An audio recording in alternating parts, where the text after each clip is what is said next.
of trying, whole lot of crying, whole lot of telling me I should be dying to be like you, but I don't wanna be like you. Hello les amis, j'espère que vous allez bien. Aujourd'hui, j'avais envie de partager avec vous des astuces pour pouvoir gérer votre stress. Alors, je ne suis pas médecin, je ne suis pas spécialiste du stress ou des angoisses ou anxiété. C'est juste des petites choses que moi j'ai mis en place pour pouvoir gérer mon stress quand je sentais que j'étais stressée, angoissée, un petit peu anxieuse. Donc voilà, je voulais vous partager quelques astuces, quelques choses que moi je mets en place pour me déstresser et pour aller mieux.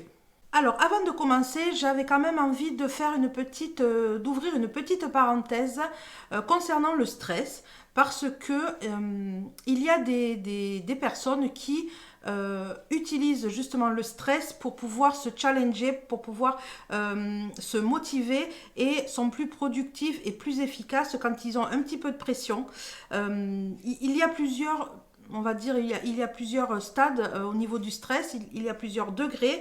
Là, moi, je parle pas de degré de stress challengeant. Parfois, c'est vrai que j'aime bien être un petit peu sous pression et je suis plus productive parce que je sais que j'ai pas beaucoup de temps ou j'ai pas beaucoup où il faut que voilà, je fasse quelque chose rapidement. Mais là, je avais envie de vous partager des choses que je mets moi en place lorsque je sens que je suis anxieuse ou lorsque je sens que quelque chose me stresse, m'angoisse. Donc c'est juste un partage de ce que moi je peux mettre en place. Bien évidemment, c'est une liste qui est exhaustive, hein. J'ai pas tous les moyens. D'ailleurs, dites-moi vous en commentaire quels sont vos moyens pour gérer votre stress. Une chose importante, si vraiment c'est un problème qui est récurrent chez vous, un problème que vous n'arrivez pas à gérer parce que c'est vraiment trop impactant dans votre quotidien, n'hésitez pas à aller consulter. Il y a des médecines alternatives, il y a tout un tas de techniques aujourd'hui qui peuvent vous permettre en accompagné de pouvoir vous aider dans des périodes de grand stress. Alors, le premier conseil que je pourrais vous donner, c'est de travailler sur vous et d'apprendre à vous connaître. Dans le sens, connaître ses points faibles, ses faiblesses. Le fait de savoir qu'est-ce qui pourrait nous mettre dans une situation compliquée, dans une situation qui nous stresse. Le fait de connaître ces déclencheurs, on va dire, permettent en amont de mettre des choses en place pour pouvoir justement éviter ces sources de stress et de pouvoir traverser, on va dire, des choses dans la vie, des étapes, mais qui peuvent être plus ou moins longues, plus ou moins importantes. Mais le fait de se connaître, ça permet d'anticiper et de voir arriver la chose et de pouvoir, on va dire, détourner et mettre avec des techniques, des choses pour traverser tout ça sereinement. Autre conseil, c'est d'anticiper, de vraiment s'organiser, de mettre des choses en place, on va dire, déjà visualiser la situation.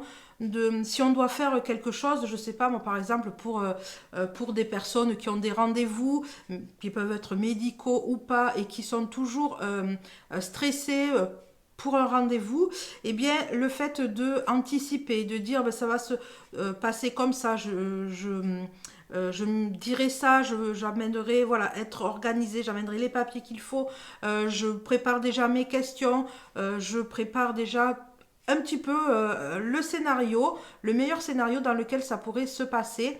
Et voilà, anticiper, s'organiser, préparer les choses en avance. Et dans le même sens, c'est le fait de visualiser, de vraiment prendre le temps avant un rendez-vous, avant un examen, avant une situation qu'on sait qu'elle va nous amener une source de stress, et bien visualiser comment ça va se passer dans l'idéal, de vraiment tout mettre en œuvre, de mettre toutes les cartes de son côté pour pouvoir bien traverser ce rendez-vous, que ce soit professionnel, que ce soit scolaire, dans de meilleures conditions et avec un état d'esprit serein. Vraiment travailler le mental, travailler la confiance en soi parce que le fait d'être stressé, c'est parce que des fois on n'a pas confiance en soi non plus. Donc travailler la confiance en soi, se dire que c'est possible, que tout est possible, que voilà, qu'il n'y a pas de raison que ça se passe pas bien, et vraiment anticiper le stress. Et une fois que vous avez confiance, eh bien le niveau de stress, eh bien va pas être au summum, et vous pourrez alors aller à votre rendez-vous ou faire ce que vous aviez envie. Vous n'êtes pas bloqué, vous n'êtes pas paralysé, et vous pouvez faire l'action qui vous aurait probablement stressé auparavant. Autre conseil que moi je mets beaucoup en place quand je sens que j'ai cette angoisse qui me monte, cette boule à l'estomac qui commence à arriver, de suite j'essaye de me trouver, de penser à des personnes ou à des situations positives, à des choses qui me font du bien, qui, on va dire, qui changent mon état d'esprit et qui font retomber cet état de stress, d'angoisse. Souvent, je fais aussi, je mets aussi de la musique, une musique joyeuse, quelque chose vraiment qui fasse changer notre énergie et qui fasse retomber le stress. Le fait de, moi je sais que la chose qui de suite qui change mon énergie, c'est souvent de penser à mon fils. Bon, je sais, c'est pas très original, mais de suite quand je pense à lui, j'ai le sourire, j'ai une autre énergie. Et le fait de penser à quelque chose de positif, ça peut aussi être, si c'est pour un rendez-vous encore professionnel, vous pouvez vous rappeler des réussites que vous avez eues, des choses que vous avez réussies dans la vie, hein. Ça peut être un examen, hein, aussi minime soit-il, mais c'est vraiment changer l'état d'esprit avec des pensées, des idées positives. Autre conseil, alors vous devez l'entendre beaucoup, je pense, c'est le fait de méditer. Alors pour certaines personnes, ça peut paraître un petit peu perché parce que on associe souvent la méditation avec la spiritualité, avec les choses un petit peu lunaires, alors que pas du tout. La méditation, au fond, qu'est-ce que c'est? C'est vraiment, alors pas ça. Ne pas s'obliger à ne pas penser, parce que c'est pas ça, la méditation, c'est justement accepter que des pensées traversent son esprit, mais les laisser passer, ne pas s'y attarder, ne pas s'y accrocher. Si ça venait à être le cas, à vous attacher aux pensées, eh bien c'est de les laisser passer. D'accord, ben, j'ai eu cette pensée, allez, je la laisse passer, je m'y accroche pas, et c'est vraiment que votre cerveau se pose, qu'il ne soit plus soumis à tout ce qui est distraction. Mais quand je dis distraction, c'est ne serait-ce que du bruit mental. Personnellement, je sais que le fait de méditer, je ressens le besoin parce que c'est pas quelque chose que j'arrive pour le moment à vraiment implémenter tous les jours, mais c'est quelque chose que j'aimerais bien arriver. Mais quand je sens que j'ai du brouhaha, des fois je suis au calme, et j'ai l'impression que j'ai une radio dans ma tête. J'entends comme comme des grésillements. Même des fois, j'ai vraiment l'impression d'entendre des paroles, alors que pas du tout. Je pense pas entendre des voix. Mais et le fait et c'est là où je me dis où tu as besoin de faire pas du vide, mais de te poser, que ton cerveau fasse vraiment une pause, que tu le calmes un petit peu. Et vraiment, la méditation, ça permet au fur et à mesure de se mettre dans un état de relaxation, un état le fait d'être relaxé, forcément, ça induit que y a pas de stress, hein. Quand on sent qu'on a cette montée de stress, encore une fois, le fait de se recentrer, de revenir aussi à l'instant présent, ça permet de couper on va dire de couper cette montée de stress, de cette angoisse qui arrive. Moi je sais que souvent quand ça m'arrive au travail, que j'ai un appel qui est compliqué, je vais de 3 secondes aux toilettes et je souffle. Je fais aussi ce qu'on appelle une respiration profonde. C'est un petit peu tout ça, que ce soit la méditation, la respiration profonde, la relaxation. Tout ça, c'est un petit peu dans le même esprit, mais au final, on va dire, c'est des techniques différentes pour arriver à la même chose, c'est-à-dire arriver à faire pousser un grand souffle de relâchement. Moi, je vais aux toilettes, je souffle, je fais quelques grandes respirations. Donc, j'inspire par le nez, je bloque 5 secondes et je souffle fort, fort, fort, fort par la bouche. Je fais ça plusieurs fois, 4 ou 5 fois, et ça me permet de relâcher. Je bouge un petit peu, voilà, je me détends, voilà, j'essaye de faire quelques mouvements. Le fait de mettre aussi les mains comme ça, euh, les mains proches, et de fermer les yeux, de respirer, de me recentrer, essayer voilà, de faire passer l'énergie, de me un petit peu vider de ce stress qui me... Voilà, pour moi, je le visualise comme je sens que le stress, il monte, il est là. Vite, je me fous et je le fais redescendre et je le fais s'évacuer. Alors, on n'est pas obligé d'utiliser toutes les techniques, hein. Vous pouvez en avoir une que vous maîtrisez bien et que vous... en fait, il faut que vous ayez une ou deux techniques, on va dire, que quand vous sentez que le stress, il monte, que ce soit un réflexe. Après, bien évidemment, tout dépend de là où vous êtes.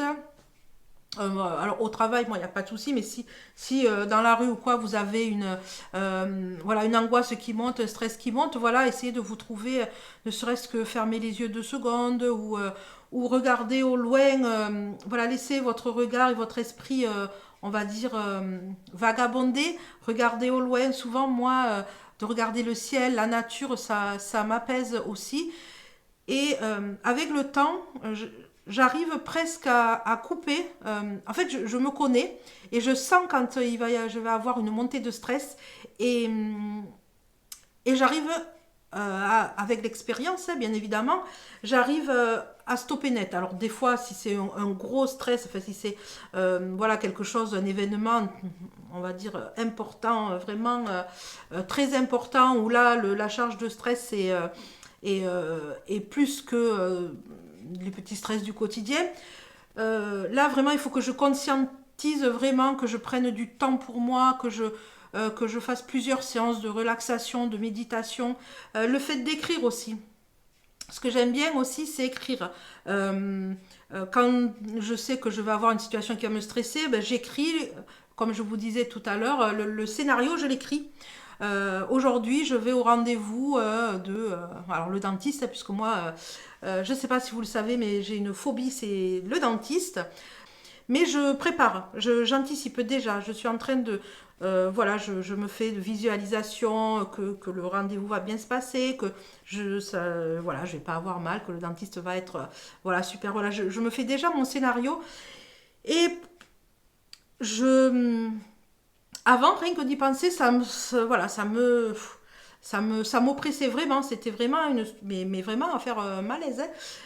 Et depuis que je sais que j'ai rendez-vous, j'ai le temps voilà, tous les jours, je me fais une séance de visualisation, d'affirmation positive par rapport au rendez-vous. Voilà, je sens que je suis moins stressée, je suis moins angoissée, j'ai confiance. J'ai confiance à ce que l'avenir va me donner. Et voilà, vraiment, c'est pour moi vraiment quelque chose, un outil qui est très très efficace pour moi.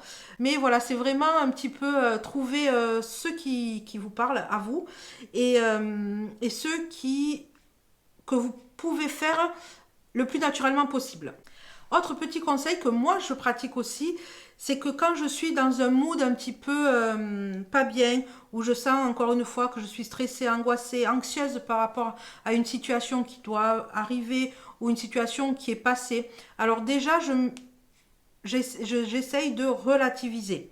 Alors si c'est une situation qui est passée, on n'a plus la main dessus, donc forcément quand on n'a pas de pouvoir sur les choses, eh bien le fait de me dire, bon ben ok, la situation elle est comme ça, est-ce que tu peux faire quelque chose? Oui, alors à ce moment-là, on pose une action ou on fait quelque chose qui permet d'être moins stressé. Et si on n'a pas la main dessus, si on n'a pas du tout de pouvoir sur ça, eh bien il faut savoir lâcher prise, vraiment se dire ok, cette situation-là, elle n'est pas top pour moi, je suis stressée, mais vu que je ne peux rien y faire, eh bien on va lâcher prise, on va arrêter de donner du pouvoir à cette chose puisqu'on n'a pas du tout la main dessus. Donc c'est vraiment prendre du recul, essayer de le regarder sous un autre angle et ainsi faire en sorte que il n'y a pas de raison d'être stressé puisque de toute façon, quoi qu'il en soit, on n'a aucune action dessus. Autre chose, c'est de faire une activité, trouver, je sais pas, un hobby, que ce soit, il peut y avoir faire de la musique, de la peinture, du coloriage, du tricot, du crochet, voilà, une activité qui vous fait plaisir, du puzzle, je dis ça parce que je me suis mis un petit peu au puzzle, donc une activité qui vous fait du bien, qui vous donne du bonheur surtout, cuisiner, faire quelque chose avec vos enfants ou sortir, faire une balade dans la nature, vraiment changer, encore une fois, tout est question d'énergie, hein, d'état d'esprit et de faire basculer cette sensation de stress. En fait, c'est quoi le stress? C'est une hormone, c'est le cortisol qui augmente dans notre organisme et en fait, il faut le contrecarrer par on va dire l'hormone du bonheur. Là, et donc c'est plus on produit d'hormones de bien-être et plus l'hormone du stress va descendre. Alors là vraiment je caricature en long, large et en travers, mais en gros c'est ça, c'est trouver quelque chose qui va contrecarrer encore une fois cette montée de stress. Tout est que hormones, tout est que interaction, voilà, tout est interaction au niveau des cellules, au niveau voilà, du corps. Bien évidemment, on ne peut pas on ne peut pas parler de stress sans parler d'activité physique, c'est-à-dire oui, activité physique, sportive. Le fait de faire du sport vous permet de vous dépenser, permet de vous de libérer cette hormone du bonheur. Voilà, trouver une activité qui vous apporte du bien-être, ne serait-ce que la marche. Après, vous pouvez faire de la danse. Voilà, n'importe quelle activité qui vous fasse sortir de chez vous ou pas. Hein. Après, ça c'est propre à chacun, mais qui vous permet de vous évader déjà au niveau de l'esprit. Autre chose que j'aime bien mettre en place pour quand je sens que je vais être stressée, souvent moi j'aime bien allumer de l'encens parce que ne serait-ce que l'odeur de l'encens me met dans on va dire dans un état d'esprit, dans une bulle pour moi de bien-être et de relâchement voilà, moi qui me fait énormément de bien et qui me vraiment me met dans une atmosphère de sérénité. Et quand je sens que je vais être, voilà, que je suis pas bien, que je suis stressée, angoissée, j'aime bien me mettre de l'encens. Et tout comme l'encens, vous pouvez aussi faire, on va dire, mettre un diffuseur avec des huiles essentielles. Alors les huiles essentielles pour le stress, entre autres, je sais qu'il y a la lavande, la camomille. Après, vous trouverez plein d'informations sur le net, je pense, concernant ça. Mais je pense qu'aujourd'hui, on a tous un diffuseur. Vous voyez, moi, il est là, le diffuseur, en forme de cactus. C'est un diffuseur. Donc, voilà, mettre... que dans l'air, il y a vraiment une odeur, voilà, comme ça, qui nous mette dans un bien-être de calme et de sérénité. Donc voilà pour cette vidéo, j'espère qu'elle vous aura plu. N'hésitez pas à me le dire en commentaire. Bien évidemment, likez, commentez et abonnez-vous si ce n'est pas encore fait. Ça permet à YouTube voilà, de me proposer mes vidéos, voilà, d'être mieux référencé. Et de mon côté, j'espère que vous allez bien. Je vous souhaite une très bonne journée et je vous dis à dimanche prochain pour une nouvelle vidéo. Bye! There's been a whole lot of trying, whole lot of crying, whole lot of telling me I should be dying or be like